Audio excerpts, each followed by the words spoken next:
We've gone over an hour, so I'll start trying to wrap it up with a few more questions. I just had one that's sort of not the best for any, but just how does this compare to the proxy in Syria, like escalation wise? Because I was too young to understand Hmm. what's going on then, but it would feel like maybe the escalation now of how involved we are in Ukraine is a much bigger scale than Yeah. Syria. Or, being there at the time, obviously, I'm sure you would have followed it very closely. How does it compare tension wise in the media, in the public, and the government's dialogue wise? Media wise, it's very similar in the sense that the American media and the British media were so on an anti-Assad narrative. And again, another war where there are no good sides.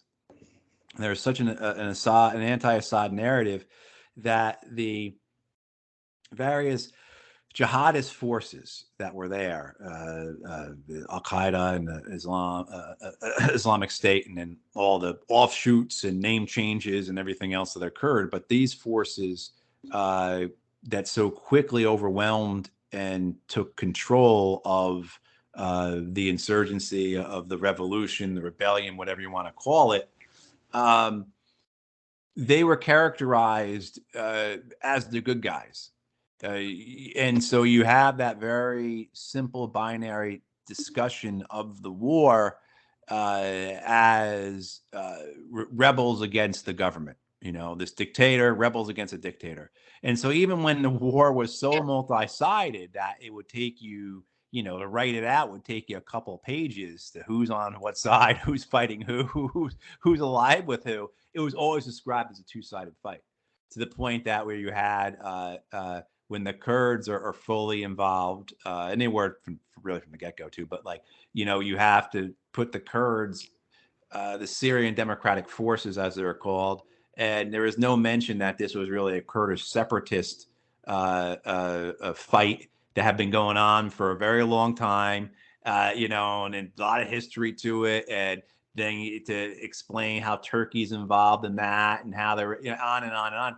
It was just described as so as an A versus B, and at some point it was described then as A versus B versus C, where it was the Assad government, Al Qaeda, and because the Americans just called everything Al Qaeda, and then the Kurds, but it's called the Syrian Democratic Forces. And even though it was almost all, so it was always a very simplified narrative, uh, and it didn't serve anyone any justice in doing that, because it was much, much more complicated than that. And yeah, again, there was no good sides in it, and so I think you had very great similarity in that. I think a lot of us in the U.S. point to that, to point to other wars and occupations and that the United States has conducted as a warning. Look, I had there have been a number of leaks that have confirmed this, but I remember in the summer of 2012 going to meet a friend of mine in D.C. who was a senior officer with the Defense Intelligence Agency on the Iraq desk, and he was just absolutely beside himself because the decision had been made to arm the jihadist groups in Syria, thinking that they could be controlled in order to bring down Assad. And of course it blew up just as he thought it would, just as others would say it would, just as people expected. You can't control these things. You created the Frankenstein's monster, and so that is the fear, I think, that many people had with the Ukrainians, that their right wing elements, many of which are described as Nazi like, would play that type of role in Ukraine that the Islamic reactionary jihadist elements did in Syria. And then they, of course, they crossed the imaginary line in the sand and went back into Iraq, where many of them had come from. So the lack of foresight, the lack of the ability for the U.S. officials to say, if we do A and then B happens, what are the likely scenarios that are going to come after that? You see that over and over again, where there's not that type of forward thinking, where the branches aren't suspected, where it is just assumed that it's all going to work out, or there's no thought past what comes next. what comes after, what comes next is never discussed. So I think there's a lot of similarities with that as well, too. I mean, the scale of the violence in Syria was massive. The country was destroyed. Over 500,000 people were killed. More than a third of the people were displaced. So I think we haven't seen that level of destruction yet in Ukraine, but it's only a year in. And so I think that's where it could go.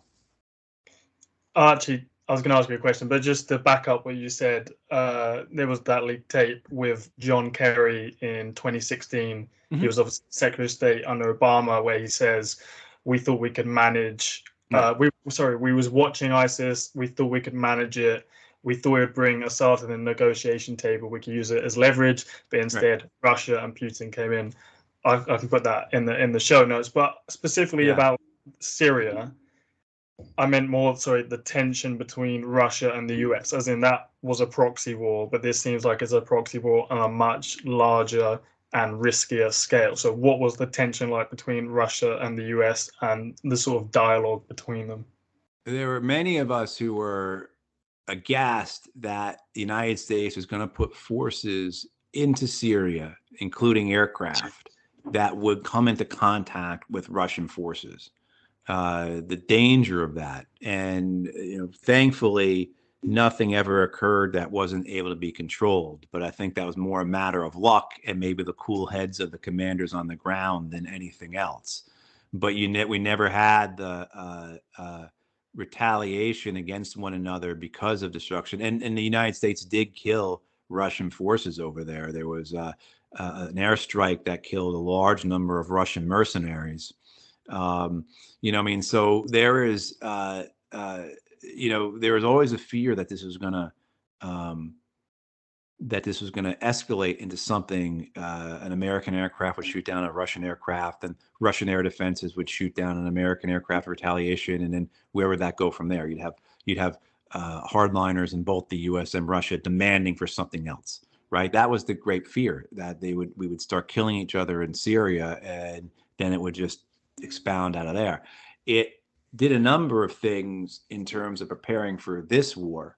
It gave the Russian military, particularly its special operations people and its air force, the ability to train, to practice, to get better at what they're doing.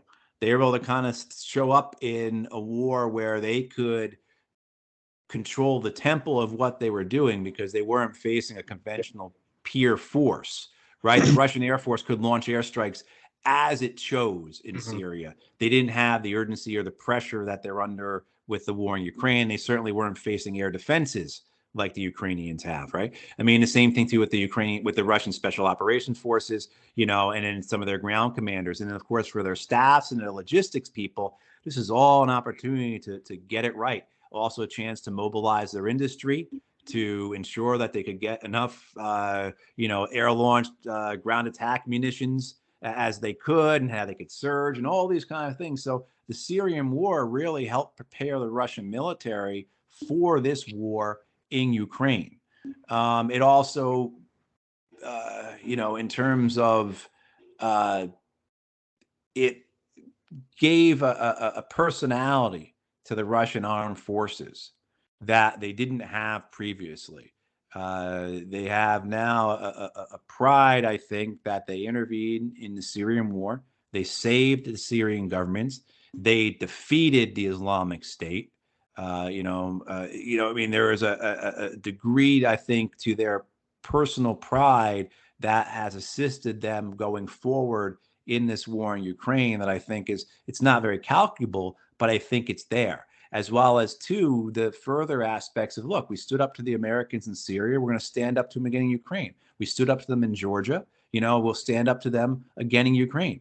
I mean, so all these things build upon each other. In the United States, we have this really incredible desire to put everything in boxes, to put everything in its own separate compartments, and that somehow the war in Syria can't touch the war in Ukraine, and that there's nothing to do between them. And the commentary on this is just idiotic. But that's how it's discussed. If you were to go on an American media network and try and speak about the war of Syria and war in Ukraine the way they're intertwined as we are here, they'd look at you like you had three heads. So, I mean, you certainly had, those kinds of things that help set the stage for the Russian military in its invasion, last year.